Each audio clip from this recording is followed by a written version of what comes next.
특히 이제 저는 이제 국제법을 전공했기 때문에 이 좀 국제법적 전공자 시각에서 이 국제투자 분쟁 시 가장 자주 인용되는 원칙 중에 하나인 공정 공평 대우 원칙을 이제 중심으로 해서 해당 원칙이 기후 변화 이슈와 어떠한 연관이 있고 또 어떻게 변화해 나가는지 이런 부분들을 조금 설명해 드리고자 합니다.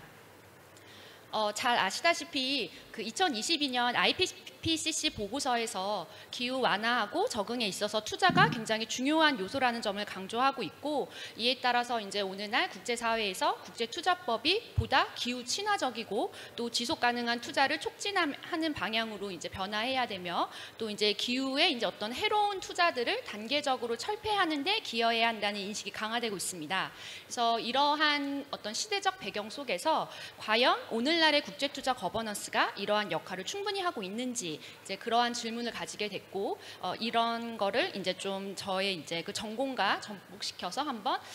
이해해 보았습니다. 그래서 여기에서 보시다시피 그 이미 그 국제사회에서는 이제 그 국가 간의 그 투자를 활발하기 위한 다양한 장치들을 갖고 있고, 그 대표적인 것으로 이제 한 국제투자협정이라고 해서 여기 보시면 1990년대 이후로 이 협정이 굉장히 급증한 것을 이제 보실 수가 있습니다. 그래서 현재 한 2,584건, 한 3,000여 건 조금 못되게 이제 발효가 되어 있는 상태고요. 발효되지 않고 체결된 건은 한 3,000여 건 조금 안 되는 이제 그런 상황입니다. 그래서 굉장히 그 국가들이 활발하게 이러한 국제투자협정을 체결을 하고 있고요. 또 이 국제투자협정 안에는 그 ISDS라고 하는 국제투자 분쟁 해결 장치가 포함되어 있어서 그 투자자와 국가들이 이것을 굉장히 좀 활발하게 이제 활용하고 있는 그런 실정입니다. 그래서 다음 슬라이드에 보시면 이 ISDS를 활용해 가지고 이제 그 사건이 발생한 이거를 이제 추이를 정리한 그 표인데요. 보시면은 이제 굉장히 이렇게 우상향으로 가파르게 증가하고 있다는 걸 이제 보실 수 있고, 또 한국도 이제 최근에 굉장히 큰 이런 국제 ISDS 분쟁들이 있어서 굉장히 국내적으로도 지금 많은 관심을 받고 있는 이제 그런 상황으로 이제 생각하고 있습니다. 그런데 이제 이런 ISDS가 왜 기후변화하고 문제가 되느냐라고 했을 때, 최근에 그 2023년 10월에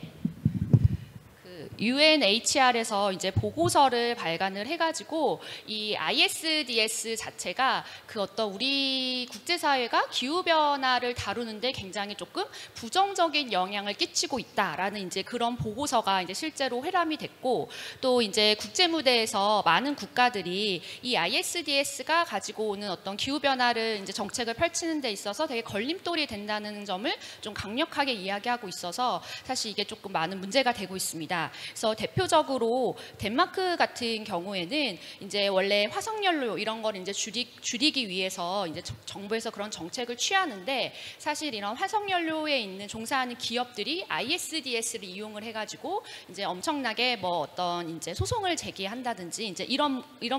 걱정 때문에 그런 정책을 취하지 못한다, 이제 그렇게 공개적으로 얘기했고요. 뉴질랜드하고 프랑스도 굉장히 비슷한 그 얘기를 합니다. 그래서 이제 과연 그런 말이 맞는지 이제 조금 조사를 보시면, 이게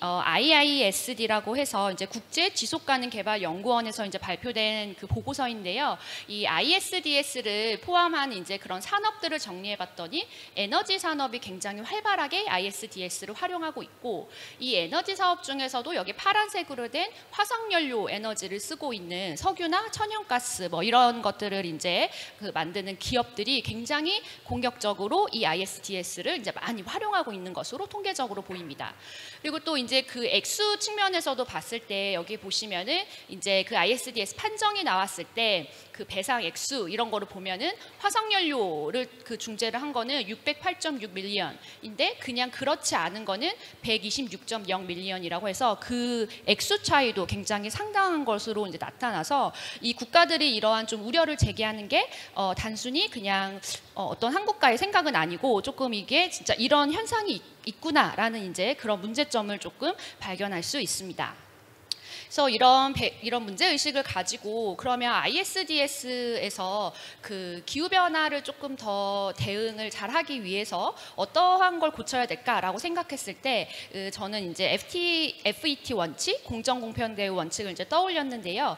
왜냐하면 이 원칙은 일단 해외 투자자와 투자 유치국 간의 이제 관계를 가늠할 수 있는 척도로서 의미가 있고요. 또 실제로 ISDS 진행 시 굉장히 해당 원칙 위반이 빈번하게 인용되고 있습니다. 그리고 또 이제 그 일반적인 인식이 이제 이 FTA 원칙이 상당히 좀 투자자에게 유리한 방식으로 적용되지 이제 해석이 되어 왔던 게 사실 관행상 이제 좀 그런 그 경향이 있었고 또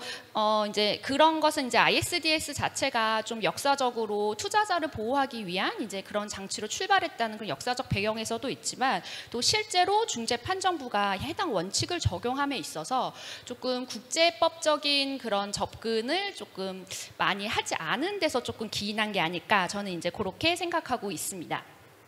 그래서 이제 그런 부분들을 조금 설명드리고자 합니다. 그래서 이제 이런 문제의식은 계속 있어 왔고, 그래서 국가들이 이 FTA 원칙을 조금 더 이제 명확하고 구체적으로 규율하고자 하는 움직임을 계속해서 해왔고요. 여기에서 보시면 이제 2000년대 이후로부터 처음에는 이렇게 회색 부분이 이제 Fair and Equitable Treatment Obligation을 이제 뭐 이렇게 좀 모호하게 하거나 거의 이렇게 하지 않았는데 이 파란색으로 된 거를 보면은 조금 더 구체적으로 이제 명시하고 있는 이제 그런 비율들이 많이 늘어나는 걸 알 수가 있습니다. 그래서 이제 이런 거를 조금 더 자세히 살펴보고자 저는 이제 나프타라고 해서 최초의 FTA인 그 북미 자유무역 협정하고 또 이제 최근에 2020년에 이제 이거를 현대화한 USMCA에서 이제 관련 그 조문을 이제 비교를 해봤는데요. 일단 조금 불편하게 제가 원문을 그냥 그대로 따와가지고 이게 조금 영문으로 이제 보게 되는 좀 양해를 부탁드리고요. 근데 일단 여기 왼쪽에서 보시면 나프타에서 이제 그 FET 원칙이 이제 규정된 그 조항이고요. 여기 오른쪽은 USMCA에서 관련 규정입니다. 딱 보셨을 때도 이미 조항 자체가 이제 항이 많이 늘어나면서 굉장히 구체적으로 이제 언급되고 있는 그런 변화를 보실 수가 있고요. 또 여기 제가 이제 밑줄 친 것처럼 여기서는 in accordance with international law라고만 이렇게 되어 있었는데 여기에서는 customary international law라고 해서 좀 더 구체적으로 그 기준을 제시하고 있는 이제 그런 변화를 보실 수가 있고 또 이 조항에서도 보면은 fair and equitable 트리트먼트에는 뭐 이러이러한 게 들어간다라고 하면서 조금 더 이제 그 중재판정부에서 해당 조항을 적용 내지 해석할 때 더 구체적인 기준을 줄 수 있도록 그렇게 이제 조금 이 조항 자체가 변화하고 있는 것을 이제 보실 수가 있습니다. 그래서 이제 그 실체적인 이제 그 사안에서는 또 그렇고 또 절차적으로도 되게 흥미있는 것이 그 나프타에서는 ISDS를 두고 있었는데요. 사실 이 ISDS가 굉장히 좀 문제가 됐습니다. 그래서 USMCA 협상을 할 때도 그 캐나다가 굉장히 강력하게 ISDS를 이제 폐기해야 된다. 우리는 그렇게 해서 결론적으로는 미국과 멕시코 상에서만 ISDS를 존치하도록 결론이 나고 캐나다는 이 제도를 없애는 방향으로 이제 그렇게 정리가 됐습니다. 그래서 이것도 굉장히 좀 저는 특이한 면이라고 이제 생각이 들고요. 또 더불어서 그 미국하고 멕시코 간에만 ISDS를 하는데 여기에 보시면은 여기에 보시면은 이 USMCA의 그 이 조항이 조금 특이하다는 점을 제가 조금 대비하고자 이 CPTPP라고 해서 미국이 USMCA 전에 협상했던 그 협정을 이제 비교해서 한번 살펴봤는데요. 이때는 이게 오바마 정부 시절에 이제 그 협상이 이루어졌던 그러한 그 협정문이고 USMCA는 이제 트럼프 정부 시절에 이제 협상이 이루어졌던 건데 사실 그렇게 뭐 긴 차이는 아니지만 그 미국의 어떤 ISDS에 대한 입장 변화가 조금 보이는 게 굉장히 상당히 특징적입니다. 그래서 이 국제투자협정에선 사실 많은 이제 그 어떤 실체적 규범이 들어가게 되는데 CPTPP 같은 경우에는 an obligation under Section A라고 해서 그냥 포괄적으로 Section A에 들어있는 다양한 원칙들을 다 청구할 수 있도록 ISDS를 통해서 그렇게 하고 있는데 USMC에서는 보시면은 여기서 National Treatment, MFN 그리고 Exploitation and Compensation 이거만 되도록 되어 있습니다. 그래서 제가 설명하고 있는 FET 원칙은 청구할 수 없도록 USMC에서 또 이렇게 규정을 하고 있어서 이런 부분도 굉장히 상당히 조금 흥미로운 부분이어가지고 이 부분을 이제 준비해 왔고요. 그래서 그 FTA 원칙이 단순히 규범을 구체화하는 것뿐만이 아니라 ISDS 절차적인 그 과정에서도 아예 그 원칙 위반을 청구할 수 없게 그렇게 제도를 만들어둔 게 굉장히 좀 특징적이다라고 이제 그런 말씀을 좀 드리고 싶습니다. 그리고 또 이제 관련해서 또 이제 좀 이제 특징적으로 말씀을 드리고 싶은 게 그 나프타 같은 경우는 이제 ISDS를 이제 진행함에 있어서 국내 구제 조치를 완료할 것을 그 사실상 명시하고 있지 않습니다. 여기 보시면 waive their right to initiate or continue before any administrative tribunal or court under the law of any party 하고 해서 ISDS에 오면은 국내 구제 절차에서를 할 필요 없다로 그걸 이제 면제하도록 그렇게 규정을 하고 있는데 USMCA에서는 ISDS를 오기 전에 반드시 제소자가 그거를 first initiated a proceeding before a competent court or administrative tribunal of the respondent 해서 그 대부분 이제 투자자가 제소를 하니까 제소 그러니까 투자 유치국의 그 국내 법원을 일단 활용할 것을 그렇게 이제 명시하고 있는 부분도 굉장히 조금 특징적이라고 이제 생각이 듭니다. 그래서 같은 그 국가들끼리 맺은 조약인데도 이게 좀 이런 우리 어떤 변화되는 환경을 조금 이제 반영하고 있어서 이런 부분들도 굉장히 조금 흥미가 있다라는 점을 이제 조금 이렇게 같이 공유하고 싶었고요. 그래서 이제 이런 식으로 규범이 변화는 하고 있는데 그럼 실제로 이런 원칙을 적용 내지 해석하는 중재판정부에서 이러한 변화를 과연 완전히 활용하고 있는가라는 이제 좀 그런 의문이 들어가지고 해당 부분에 대해서도 조금 생각을 해봤습니다. 그래서 여기 제가 가지고 온 두 판례가 이제 최근에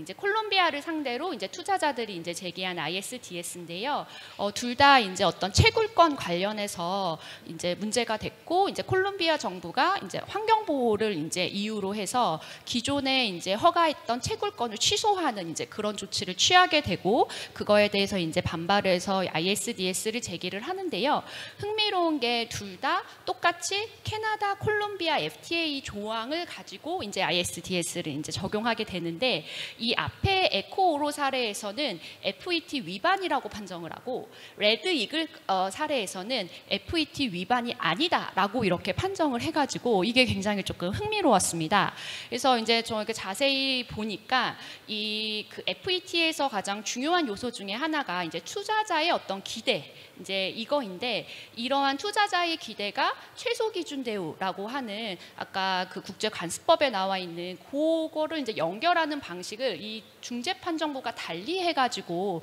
이런 좀 다른 결과가 나왔다는 점이 굉장히 조금 흥미 있어가지고 이제 요 부분을 그러면 과연 FET 원칙을 적용할 때 이런 최소 기준 대우가 어떤 의미를 가지고 어떤 역할을 하는지 이거를 좀 이제 국제법 전공자로서 한번 좀 생각을 해보자라고 해가지고 그 다음에 이제 준비하게 됐습니다. 그래서 그 최소 기준 대우는 이제 국제법에서 오랫동안 이제 논의가 되어 왔었고 이런 논의는 사실 외교적 보호권이라고 하는 이제 국가의 권리랑 함께 이제 연계돼서 이제 논의되어 온 그런 역사적 배경을 가지고 있습니다. 그래서 여기 보시면 이제 19세기 그 외교적 보호권 이제 관련해서도 이제 개발도상국들은 이제 그 개도국에 있는 그러한 기준을 이제 투자자들에게도 적용해야 된다라는 어떤 비차별적인 그런 얘기를 하고 이제 투자가 많이 자본을 많이 이제 수출하는 국가 입장에서는 개도국의 그 어떤 수준에는 만족하지 못해서 뭔가 그 절대적인 최소 기준이 있어서 그거가 성립되지 않으면 우리는 ISDS를 제기할 수 있다라고 하면서 조금 더 그 ISDS를 조금 더 활용하고 싶어하는 이제 그런 입장이 이제 조금 대립하고 있는 이제 그런 상황이었습니다. 그런데 이제 최초로 이제 테크메다 멕시코 요 사건에서 이제 초기에 이제 중재판정부가 이제 판정을 하기를 투자자의 기대를 이제 굉장히 주관적 기대로 이제 보면서 그 어떤 투자자의 기대에 대한 어떤 그 기준점을 굉장히 상당히 낮춰놓고 또 심지어 그거를 이제 그 어떤 기대를 뒷받침하는 증거는 고려하지 않는 그런 관행이 이제 되면서 사실상 그 ISDS, 특히 FET 원칙이 투자자들에게 되게 유리한 그러한 방식으로 이제 적용이 되고 있는 상황이 펼쳐져서 아마 오늘날 그 어떤 기후 변화를 이제 조치를 대응함에 있어 국가들의 어떤 권리가 제약되는 또는 내지는 또 어떤 규제권이 약간 위축되는 이제 그러한 결과를 가져오게 됐다고 생각이 듭니다. 그래서 과연 이러한 접근법이 과연 올바를까라는 생각을 했을 때 이제 국제법에서는 이제 좀 약간 국제관습법을 명문화한 것으로 생각되는 이 ICJ 규정에서 보시면 그 이제 국제관습을 법으로 수락된 일반 관행의 증거라고 해서 이거를 이제 단순히 어떤 투자자의 기대가 있었다라는 그 주장만으로는 이제 받아들여주지 않고 국가들의 일반 관행과 또 이제 법적 확신이 있어야 된다라고 하면서 그 증거를 검토하도록 이제 얘기를 하고 있습니다. 그래서 이러한 점이 이제 조금 더 이제 보완이 되어야 될 것 같고 이러한 이제 변화가 이제 최근 사례에서는 이제 반영이 되고 있어서 이제 더 이상 중재판정부가 어떤 투자자의 주관적인 기대를 보다는 이제 정당한 기대에 대해서 또는 합리적인 기대에 대해서 이거를 검토하는 이제 그런 방향으로 변화하고 있습니다. 또 아까 조문을 봤던 국내 구제 조치 완료와 관련해서도 이제 그 전에는 이제 좀 ISDS를 많이 활발하게 활용하고자 하는 자본 수출국의 그 어떤 그 암묵적인 기대 이런 게 그런 게 이제 좀 반영이 돼서 이제 국내 구제 조치 완료가 이제 면제되는 이제 그러한 양상을 보였는데 이제 오늘날에는 그 USMC에서도 보시다시피 다시 이러한 국내 구제 절차 소진 원칙이 굉장히 명확화되고 있어서 이러한 흐름도 우리가 같이 눈여겨봐야 되지 않을까 이제 그렇게 생각이 들어집니다. 그래서 이제 결론 및 시사점입니다. 그래서 그 FET 원칙이 기존에 이제 어떤 투자자의 어떤 굉장히 유리한 방식으로 이제 적용 내지 해석이 되어져 왔다면 이제 국가들이 이제 그러한 조금 관행들을 깨기 위해서 그 규정을 조금 더 구체화한다든지 또는 그 적용 내지 해석을 더 엄격하게 한다든지 하는 방향으로 이제 변화하고 있는 것을 이제 보실 수가 있고요. 그래서 이제